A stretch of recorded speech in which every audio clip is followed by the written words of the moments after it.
conversation the body recalls what the mind buried. Letting off flow with no filters and no master carry. Can we talk? A safe space you can share your thoughts. No pressure, just let down your guard. Let's talk it out, don't hold it in, just let it out. We all need release, that's what it's all about. Get your mind, body, and soul ready for therapeutic sessions. So can we talk? A safe space. Welcome to Blue Notes and Body Talk. I'm Lady Blue, and I want to say I'm glad that you made it here today.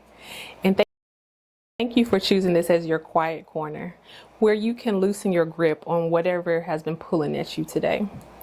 Some things don't break all at once. They fray little by little.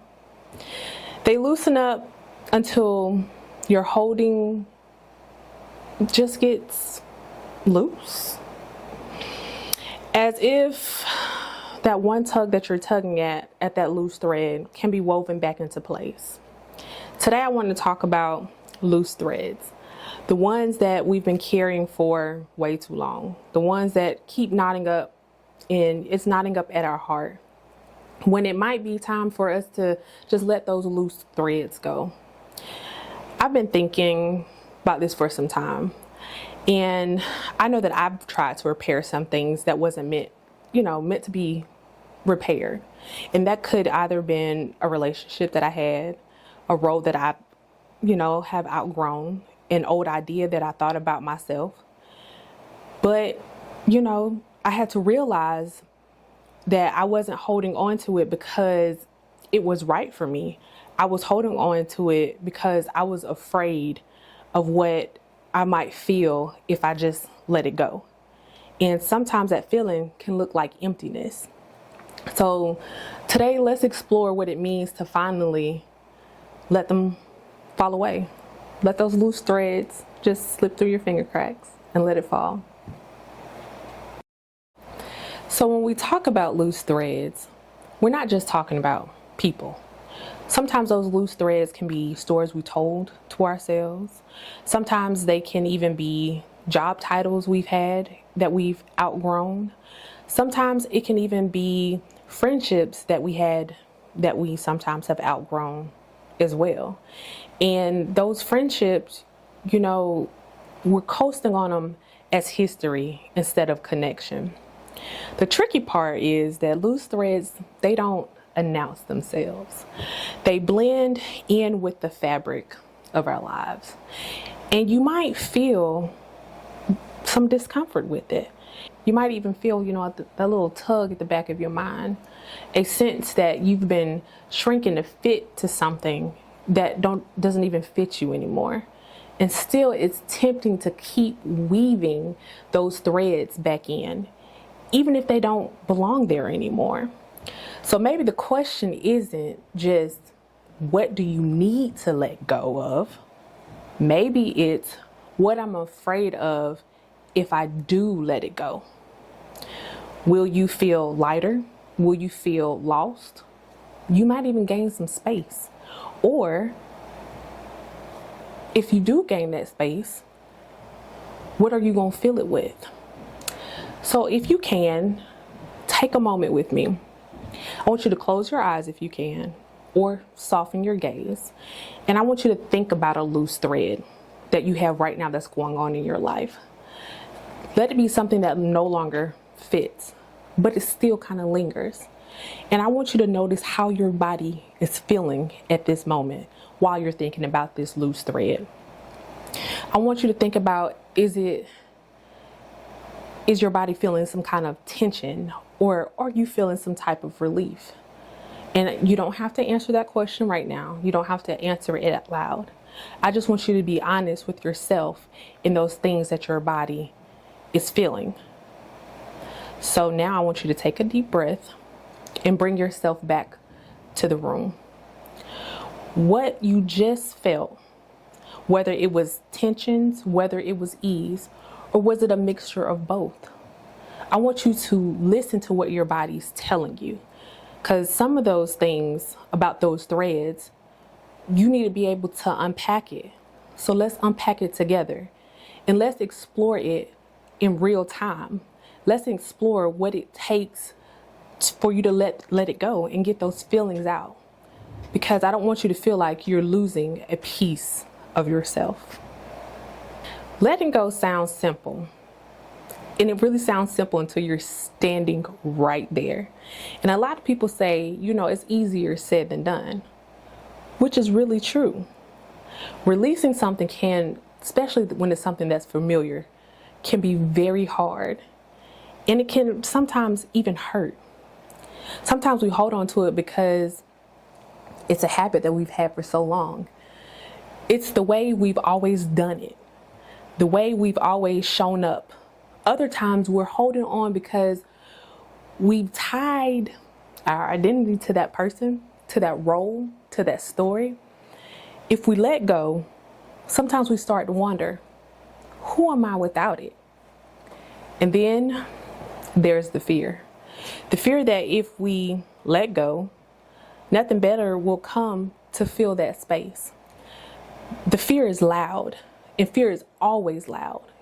And it tells us to keep patching and stitching and weaving those fabrics together, even though the fabric is so worn, it can't hold. We also hold on because we've invested so much. And that investment could be time, it could be our love, it could be our efforts, our energy. And it feels like walking away would erase everything we put into it. But the truth is, your investment doesn't disappear when you let it go. It becomes a part of your growth. It's the experience and the lessons and the wisdoms you get to carry forward. There's also what we like to call the hope factor, well, me anyway, what I would call the hope factor. That small, stubborn little part of us that believes if we just try a little harder, it might work out. Hope is beautiful, but it also can keep us stuck in situations that no longer feeds us.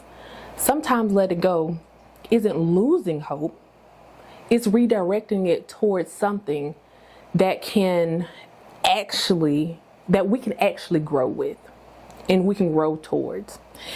And another truth is selflessness. Selflessness can be a bit of a destruction. It's the kind of destruction people would applaud for because they only see the sacrifice, not the slow unraveling underneath everything that you've been through. From the time, that when we were small, we were taught to share. And then as adults, we were taught to sacrifice. But no one ever really taught us to choose us, to choose ourselves. And we've all seen it, every single one of us. Those parents who pour everything into raising their kids, they wake up one day and realize they don't even know who they really are because they only know, oh, I'm a mom, oh, I'm a dad. And the person who tries to find themselves in a marriage. And when they do that, they come out on the losing end because they lose not only their partner, but they also lose their sense of identity. And the giver, we all have seen the giver because they give until there's nothing else left to give. And when they collapse, it's like who do they have? Who's there to pick them up? That's why letting go, it can be hard. It can be very hard because sometimes letting go means letting go of your identity, who you thought maybe you were. The one that's built on sacrifice, the one that's built on pleasing, and the one that's built on giving everything to everybody else. But choosing yourself is not weakness, it's survival. And for me, it's strength. No one will ever love you or take care of you like you. And sometimes that's the bravest part. That is the bravest thing you can do, is selfishly love yourself. And here's what I've learned about space. Letting go does not create emptiness. To me, it creates potential. It's the doorway that it connects to new stories. It connects to new visions of yourself. And it can be visions that you haven't even met yet. The hard part is trusting what's ahead can be the best thing for you. And, leaving what's behind. So if you're listening to this and you're thinking about your own loose thread, I want you to remember this. Holding on can keep you safe, but it can also keep you stuck. So choosing yourself doesn't always feel like losing. Don't ever feel like you're losing because you're choosing yourself. Letting go doesn't even have to mean emptiness. What if you stop looking at it as an ending and start looking at it as a start, seeing it as an opening to discover who you are behind that sacrifice, an opening to a breath without weight, an opening to create life that actually fits. Nothing that you have to force, nothing you have to force that weave in together. When we think about letting go, we often picture loss. But what if we flip that? What if letting go isn't the end of something, but it's the start of something that you can't even see yet? Imagine sitting down with a heavy bag that you've been carrying for miles. At first, your shoulders feel strong and it feels a little lighter without that weight. You might even reach for it and be like, dang, is it still there? And you might reach for it out of habit, but then you notice how much easier it is to move and how much more energy you have without it and how much further you can go. Maybe you can go an extra mile without all that weight. So letting go works like this. It frees your hands to catch something better. It opens your heart to connections that match. And it matches where you're headed, not where you've been. It gives you that room so that you can breathe and breathe with ease. So if there's a loose thread in your life right now, maybe you don't need to pull at it or try to tie it back together. Maybe you just need to let it drift and trust that what is meant to stay woven into your fabric of your life, it will stay on its own. It won't be forced. Because sometimes the most beautiful part of our story aren't the ones that we hold on to. They're the ones we make space for.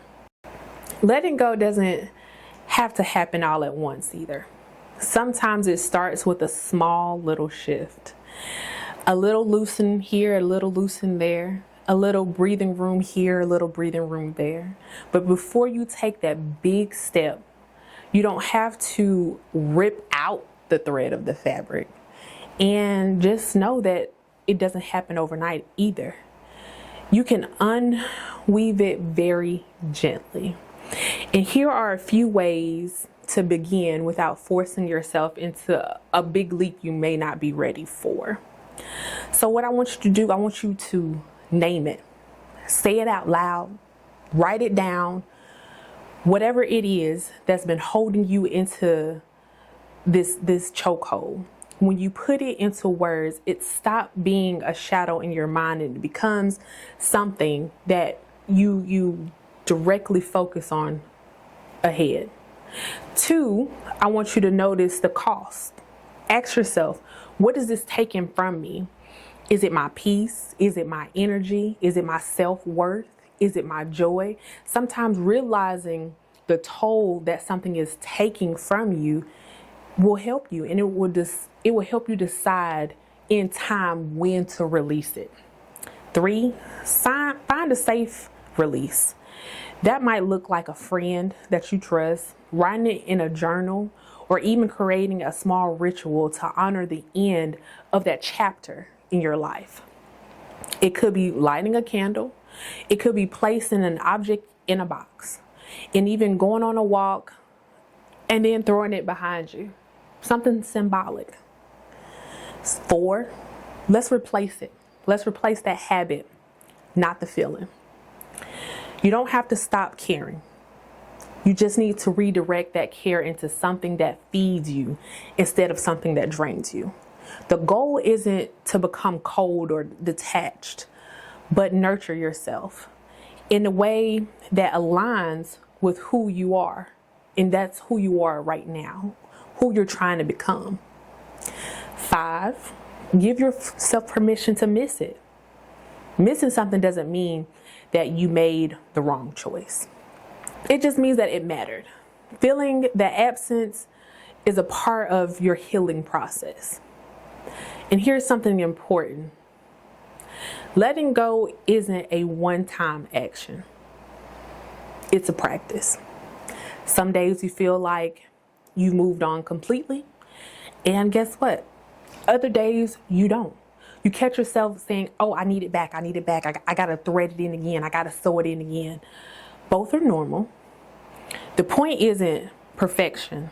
The point is progression.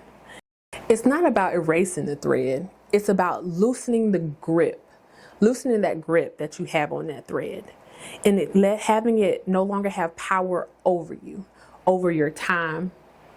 You'll find that the thread doesn't pull at you the same way anymore. And it's because a part of you know that it's your history and not your present. We began today talking about things that fray over time. The loose threads that we keep holding on to and hoping that they will lead us back to once was. But maybe the lesson isn't in repairing the old woven threads that we once knew. Maybe it is trusting ourselves enough to let go of those threads that slip through our fingers and believe what is for us is meant for us and will never truly unravel. You don't have to rush the process. Just remember, letting go is its own kind of art. Some days you'll loosen your grip and it'll feel very easy. Other days you might find yourself holding on for dear life and so tight that you're making imprints in your palms. But both are part of the journey. So I'll leave you with this for this week's reflection question. What are you still holding on to that no longer serves you? And when you think about that, I want you to let it resonate with you. And what do you imagine might take its place? And you don't, like I said, never have to answer it right now, but I want you to sit with it. I want you to write it down, because the beauty of letting go is that it's a way to make room for something new. Thank you for spending time with me today. Until next time, keep honoring the threads that you choose to keep. And those ones that you choose to set free, set them free. Flow with no filters and no mask to carry. Can we talk? A safe space you can share your thoughts. No pressure, just let down your guard. Let's talk it out, don't hold it in, just let it out. We all need release, it's what it's all about. Get your mind, body, and soul ready for therapeutic sessions. So can we talk?